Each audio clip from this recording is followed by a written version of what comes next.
Hello everyone and welcome back to the channel. My name is Verna and I make videos all about Microlocks. So in today's video, I just wanted to talk a little bit about the differences between Microlocks and traditional locks. So if you are deciding between what kind of locks that you want, I do have a previous video that I made about the differences between, or why I chose to get Microlocks over sister locks. So you can go check that out. I can leave that video in the description box below. So let's start with Microlocks first. Microlocks are generally, they sort of vary in size. When I say that, vary in size and count, because from what I've looked up, I've seen Microlocks be lock count can be over 150, or Microlocks can be considered over 200. So it just sort of depends. Now, there are people who have traditional locks that look like Microlocks or sort of resemble them. I have definitely seen people with Microlocks and it looks like they have sister locks. People might have like 400 Microlocks. That's why they can look similar sometimes. The thing with Microlocks is that they can be started differently. So usually Microlocks, they're like installed. So the install might look like, so for example, my hair, I installed them by braiding the root and then twisting the ends. That's one way you can do it. I've seen some people maintain or install their Microlocks. I think they start off with like loose hair, and I've seen videos of like professional locticians, them doing it where there's loose hair and they sort of put the end of the hair into the root of the hair, and they do that in different ways, different directions. You can also install Microlock by braiding them, by just making braids in your hair. You can install them by also just doing twists. It really depends. Ultimately, what happens is, as your hair grows, whether you get traditional locks or Microlocks, you're gonna see people who usually get twists, they want their hair to be like have a fluffier look. Like, I know that's what I was going for, because just braiding might give you like a slimmer lock overall, like over time.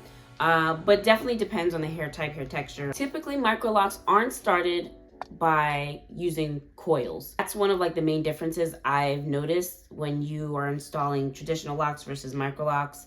Like comb coils. Microlocks aren't usually installed that way. I don't want to say never install that way, because there definitely might be some people that have Microlocks and they started them by just using comb coils. And then for Microlocks, they are just maintained by you interlocking your roots using a crochet hook. They also have like the little, almost looks like a needle and thread. I've also seen people use bobby pins to interlock the roots. So by far the main difference between Microlocks and traditional locks is that Microlocks are maintained by interlocking your roots. So for traditional locks, they are normally, this is also something that I've researched, and I guess something that I've just like noticed over the years, they are usually under 150 locks. So they generally look, standard size. Traditional locks generally have like have a grid pattern technically, and that's like a comparison because sometimes Microlocks don't have a grid pattern. For traditional locks, they can do like C parts, they can do diamond parts, sort of like the staggered layering. And traditional locks are normally started, I remember when I started my traditional locks 8 years ago, it was by comb coils and traditional like box grid. You can also start traditional locks by using twists as well. You can also braid, and typically traditional locks are maintained by just retwisting them.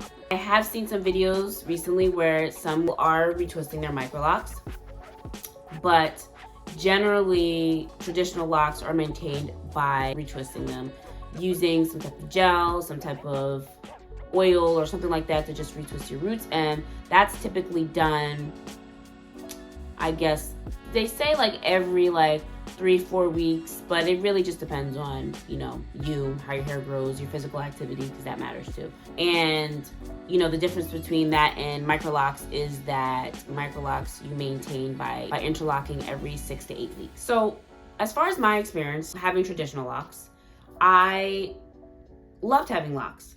However, and I've mentioned this in my previous videos, honestly, when I initially got them installed, I showed I don't think she was a loctician either.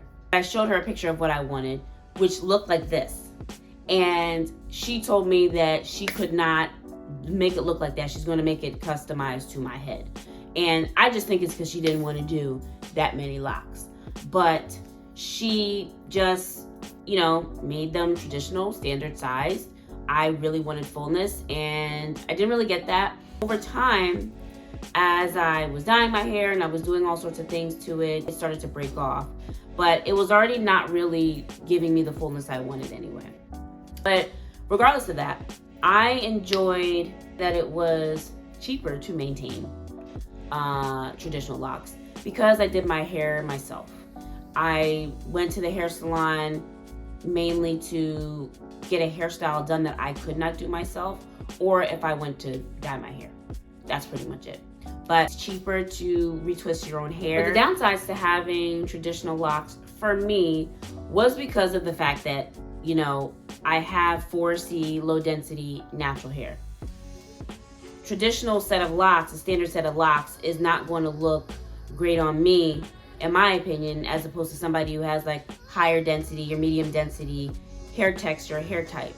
So for me, it looked like I was bald every time I did a retwist, and I didn't like that. So there's that. There's also the fact that I did CrossFit for a couple years, and every time I would do a retwist, go to the gym in the middle of the week, what would happen? Everything would unravel, especially on the perimeter of my hair. It was so annoying. I had to constantly retwist the perimeter of my hair. So that's a downside to having traditional locks. Now, for Microlocks, I love my locks now, but it's been definitely more difficult to maintain. I've said this in my other videos before, I do not like retying my hair. It has really become a hassle. I have been getting it done at the hair salon. So I have a loctician, she does my hair every 7 weeks or so, and I love it. I'm in and I'm out. But there have been times where I've had to maintain my hair myself, and it's been very tedious. When I first started out, it took me a week to retie my hair, and I only have 182 locks. And I'm saying only because I know a lot of girls have Microlocks and they have way more than me. It's taking them a longer time to retie their own hair. There's that. Your arms hurt and everything, which is annoying. However, you get the best I guess wear out of your hair because you're maintaining by interlocking your roots. So that means you can wash your hair in between the time. So when I'm going to the gym, I can wash my hair I try to wash my hair twice a month. I have dandruff too, so I can get out the dandruff, the sweat, whatever. So that's been really helpful. I don't have to retwist the perimeter of my hair all the time, and it's good. However, when I get my hair done every 7 weeks, you do pay a price to get your hair retied too. For me, the price is $165. Now, I don't know, I feel like this is like a Jersey thing as to why it's this expensive, because I feel like other places don't charge as much. I've seen like $150, $130 at other places, not in New Jersey though. So I don't know, maybe there are places in New Jersey that charge significantly less. But my loctician is like 5 minutes from where I live. So, convenience, baby, convenience, okay? Overall, though, I definitely prefer to have Microlocks over traditional locks. Just my personal preference. And this is for me, my hair texture, 4C low density hair.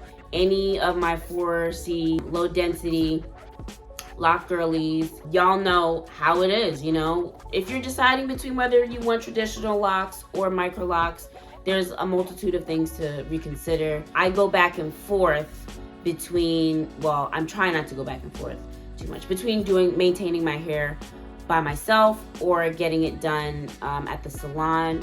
That is something to consider. Who is going to do your hair? Are you going to do your hair? You're going to pay to get it done? If you decide to get Microlocks, if you want traditional locks, some people still prefer to get their hair done. It is significantly less. I think a retwist used to be like $70. They might be like 100 now. Completely depends on you, your preference. I think that maintaining by retwisting is a lot easier and less time consuming. So if that's something that you want to do, you can also do that. You can also make locks that are small traditional locks, because they have that too. And some may consider my hair to be small traditional locks. It's just sort of how you're maintaining them. So if you have as many locks as I do and they're traditional locks, you can just maintain by retwisting and you'll be done really soon. So again, there's a lot to consider. Think about your hair type, your hair texture, what looks good on you. Do you find that, if your hair's flatter, do you not like it when it's flatter? Do you prefer more volume? All those things to consider. Do a lot of looking on Pinterest and just keep looking up YouTube videos and just go from there. So for me, it sort of took a while for me to decide what I wanted to do anyway.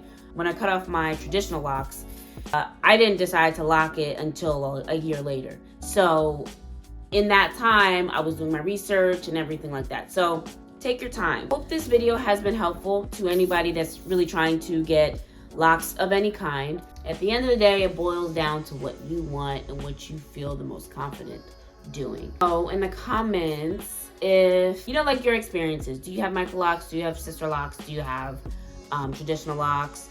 What has been the experience for you? What if you had, you've been like me and had traditional locks and wanted to do Microlocks instead? What's your experience like, and which one did you prefer? So I would love to know. If you have made it to the end of this video, thank you so much for watching. I will see you in the next one. Bye, everyone.